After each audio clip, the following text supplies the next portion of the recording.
আসসালামু আলাইকুম রহমতুল্লাহি অবরকাতুহ। সম্মানিত দর্শক, ইরান এবং ইসরায়েলের যে যুদ্ধ কোন দিকে মোড় নিচ্ছে এবং শেষ পরিণতি কী হবে আমরা এখন পর্যন্ত বলতে পারছি না। ইসরায়েল পুরো পরিস্থিতি নিজে নিয়ন্ত্রণ করতে পারছে না। আমেরিকার যে সকল গুরুত্বপূর্ণ সামরিক যাকে বলা হয় ম্যাগাজিন রয়েছে, বুলেটিন রয়েছে এবং যে সকল মিলিটারি থিঙ্ক ট্যাঙ্ক রয়েছে, তারা ইতিমধ্যে খোলামেলা যে বক্তব্য দিয়েছেন তাতে স্পষ্ট যে আর মাত্র সপ্তাহখানেক ইসরায়েল তাদের যুদ্ধ চালাতে পারবে। তাদের যে আর্মস অ্যান্ড অ্যামুনিশন রয়েছে, আকাশ প্রতিরক্ষা ব্যবস্থা রয়েছে, যুদ্ধাস্ত্র রয়েছে, গোলাবারুদ রয়েছে, এটি দিয়ে এখন যে গতিতে তারা যুদ্ধ চালাচ্ছে, এভাবে ৭ দিন তারা যুদ্ধ চালাতে পারবে। এরপর তাদেরকে যদি যুদ্ধ চালাতে হয়, তাহলে তাদের যে মিত্র আমেরিকা এবং ইউরোপ, সেখান থেকে তাদের যে লাইন, সাপ্লাই লাইন, এটি 100% শিওর হতে হবে এবং সমানে গোলাবারুদ, অস্ত্র, আয়রন ড্রোনের ব্যাটারি থেকে শুরু করে সব কিছু আসতে হবে। যেটি এই ৭ দিনের মধ্যে এই সরবরাহ করাটা সব দিক থেকেই অসম্ভব একটা বিষয়। দ্বিতীয় যে সমস্যাটা দেখা দিয়েছে সেটি হলো ইরানের আক্রমণের ফলে ইসরায়েলের অভ্যন্তরে যে মনস্তাত্ত্বিক অবস্থা তৈরি হয়েছে, যেটি ইতিপূর্বে কখনো হয়নি।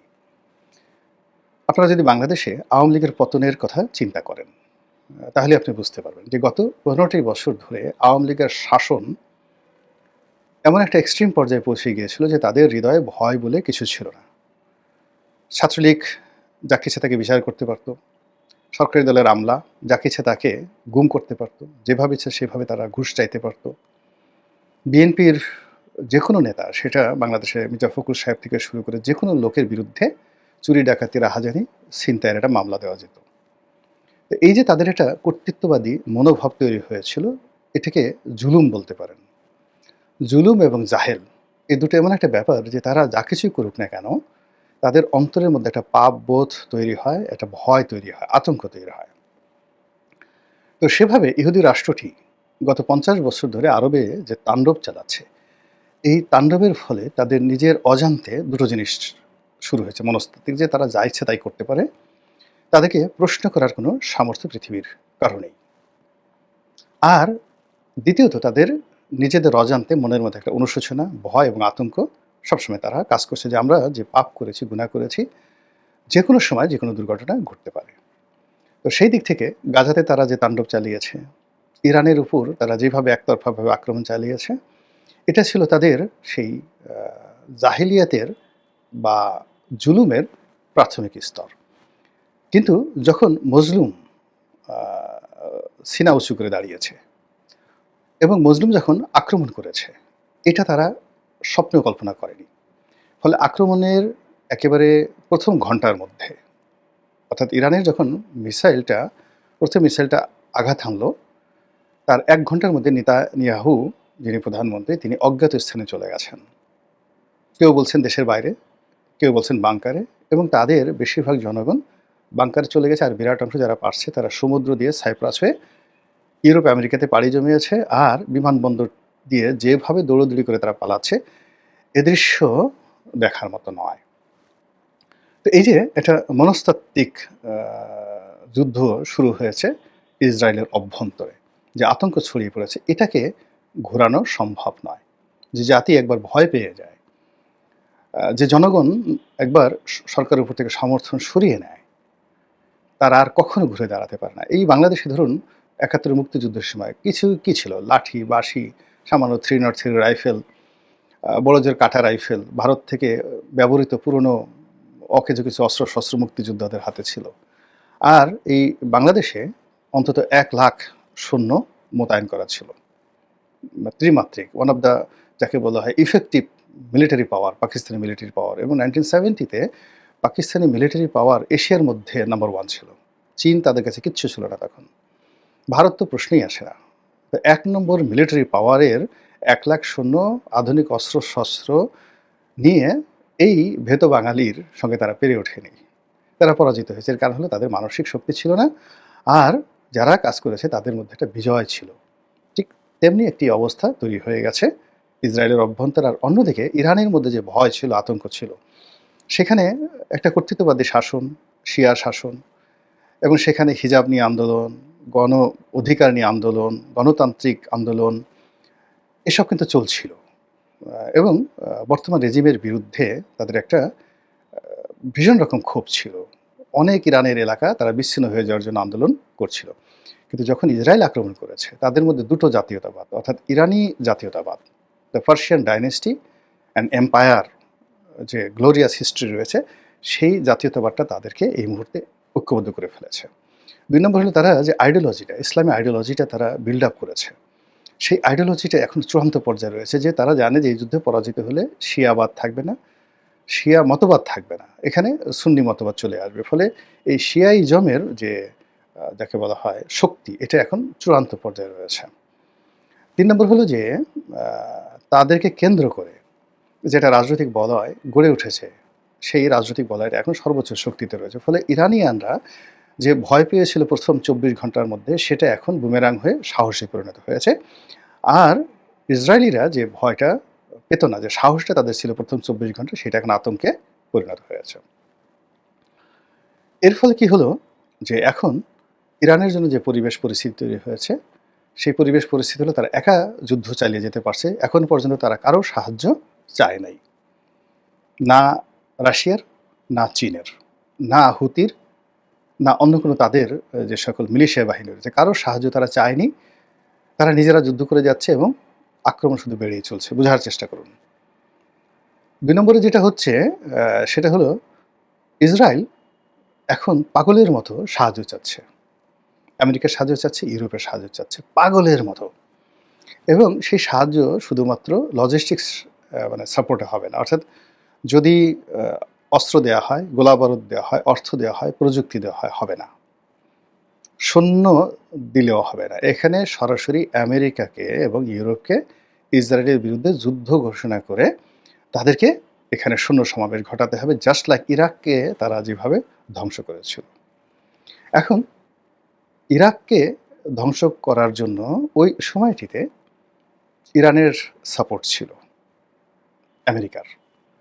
তারপর কুয়েতের সাপোর্ট ছিল, জর্ডানের সাপোর্ট ছিল, কাতারের সাপোর্ট ছিল, আর সৌদি আরবের তো একেবারে যাকে বলা হয়, সৌদি আরব তাদের রাজভাণ্ডার খালি করে দিয়েছিল। এর কারণে তাদের ভয় হলো সাদ্দাম যে কোনো সময় সৌদি আরব দখল করে নিতে পারে। কিন্তু এইবারের যে পরিস্থিতি সম্পূর্ণ উল্টো। এইবার পুরো আরব ভূখণ্ডের একটি রাষ্ট্র তাদের ভূখণ্ড আমেরিকা বা ইউরোপকে ব্যবহার করতে দিচ্ছে না, দেবে না। এমনকি আকাশ সীমাও তারা ব্যবহার করতে দেবে না।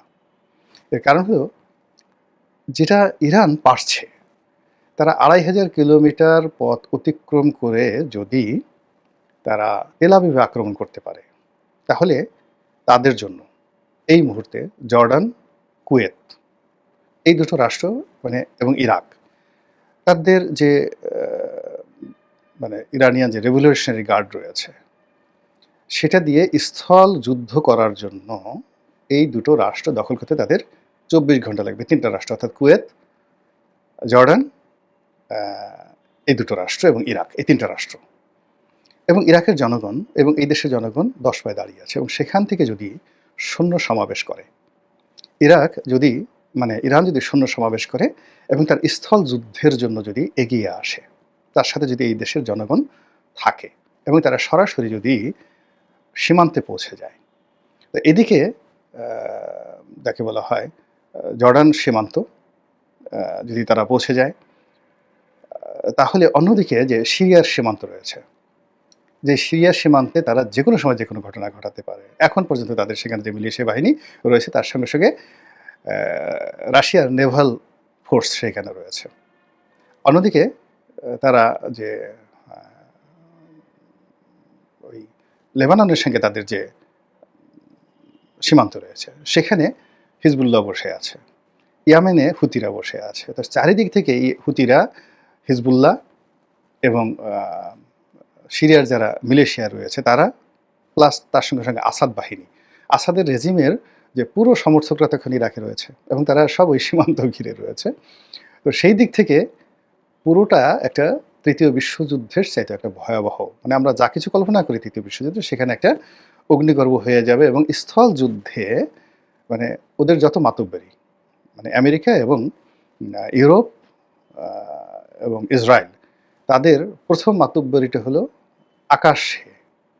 সেই আকাশের যুদ্ধটা কিন্তু অতিক্রম হয়ে গেছে। তাদের দ্বিতীয় মাতব্বরি যেটা হলো, সেটা হলো নেভাল ফোর্সে। তো নেভাল ফোর্সে মানে নৌবাহিনীতে। আর তারা স্থল যুদ্ধে যাবেই না। স্থল যুদ্ধে তারা যেখানে গেছে, আমেরিকা ডুবেছে, তারা ভিয়েতনামে ডুবেছে, কম্বোডিয়াতে ডুবেছে, তারা ইয়ামেনে ডুবেছে, তারপরে সিরিয়াতে ডুবেছে, আর আফগানিস্তানে তারা যে কি বিশ্রী অবস্থার মধ্যে পড়েছে, এই ভয়, মানে এই ভয় অন্ততপক্ষে আফগানিস্তানে যে ঘটনা ঘটেছে তাতে কয়েক হাজার আমেরিকান সৈন্য শুধু সুইসাইড করেছে। মানে আফগানিস্তান থেকে যাওয়ার পরেও তাদের ট্রমাটা দূর হয়নি, তারা আমেরিকাতে গিয়ে সুইসাইড করেছে। বোঝার চেষ্টা করেন। ফলে আমেরিকার কোনো সৈন্যবাহিনী, সেটা সিনেটের যদি দুই পক্ষ অর্থাৎ রিপাবলিকান এবং ডেমোক্র্যাট তারা সম্মিলিতভাবে চেষ্টা করে, সেখানে আমেরিকার সৈন্যদের মধ্যে যে বিদ্রোহ চলে আসবে, তারা মানে ইরানে স্থল যুদ্ধ করার জন্য আসবে না। তারা বড় জোর মানে তাদের নেভাল ফোর্সকে তারা কাজে লাগাতে পারে, বড় জোর তারা সেখানে বিমান বাহিনীকে কাজে লাগাতে পারে। তো এই যে একটা অবস্থা, সেই অবস্থার মধ্যে ইউরোপ এবং আমেরিকার শহরে শহরে এই যুদ্ধে না জড়ানোর জন্য বিক্ষোভ শুরু হয়ে গেছে। আর অন্যদিকে রাশিয়া এবং চীন যে ভাষায় কথা বলছে, ইরান যে ভাষায় কথা বলছে, এবং যুদ্ধের যে গতি প্রকৃতি এগুচ্ছে, সেখানে যদি অলৌকিকভাবে কোনো কিছু ইসরায়েলের পক্ষে না ঘটে এবং অলৌকিক কোনো কিছু যদি আমেরিকার ক্ষেত্রে না ঘটে, ডোনাল্ড ট্রাম্প চেষ্টা করলেও তিনি সিদ্ধান্ত দিতে পারবেন না। তিনি যে কথা বলছেন, আমাদের ডক্টর ইউনূসের মতো কথা বলছেন, অর্থাৎ জুন থেকে মানে ডিসেম্বর থেকে জুনের মধ্যে যে কোনো সময় নির্বাচন হতে পারে, আবার নাও হতে পারে। এখন এখানে তিনি বলছেন যে ইরানের ব্যাপারে আমি কোনো সিদ্ধান্ত নেব না, আবার নেব। তারপরে আমার সিদ্ধান্ত আরও 15 দিন পরে আমি জানাবো। কিন্তু এই 15 দিনে তো যা হবার তা হয়ে গেছে, এবং এই 15 দিন যদি যুদ্ধ করে এইভাবে, ইসরায়েলের যে কী অবস্থা আপনি কল্পনাই করতে পারবেন না, সর্বনাশ হয়ে যাবে। তো সেই দিক থেকে আজকের দিন পর্যন্ত যুদ্ধের যে গতি প্রকৃতি, তাতে মনে হচ্ছে যে ইরানের দিকে আল্লাহ মুখ ফিরিয়েছেন।